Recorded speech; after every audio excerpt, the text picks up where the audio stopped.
iwas sila kasi ayaw ko naman. Hindi siya, ayos ako.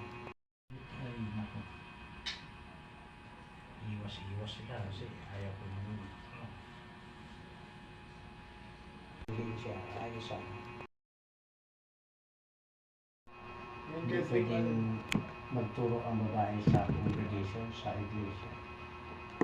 Ay, kung may mabasa ako na pwede. Ay, di ba nga tinanong ko rin siya, eh paano kung may nangyari? Diba sabi Kung may mabasa ako na pwede magturo ang babae. Pero, sa kababaihan, gano'n lang yun eh. Wala tayong pag-usapan doon sa sinasabi mo. Pero pwede magturo. Ganun lang. Doon tayo sa tights. Ha? No. Pwede ako mag-tights. Hindi. Ay kung mabasa ako na hindi inalis ni Kristo. Tights. Pero may dala ka gano'n. Ha? May dala ka gano'n. Oh. Ay, dala ka yun. Ay, yung Matthew.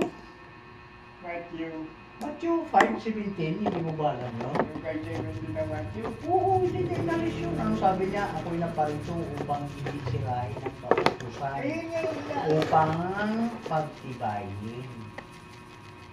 Pangalawa, Romans 3, verse 31. Peter, kaya ng Roman. Oo. Basahin mo. Tagalog ba yan? Hindi siya kita na pa. Ha? Hindi kita lang. Tagalog yan? Hindi siya kita na pa. Iba ko ko tatay. Ha? Hindi siya kita na pa. Huwag na. Saka na lang maghingi si tatay mo sa akin ng ano. Huwag na. Huwag nang batukan yan. Kasi mas maganda yung ano, kasi marami akong talatang ibigay sa kanya. Hindi yan. Ang problema nga kasi. Yung siyang talata kasi, Pinagtutulungan niyo daw kasi. hindi naman ako tumulong doon.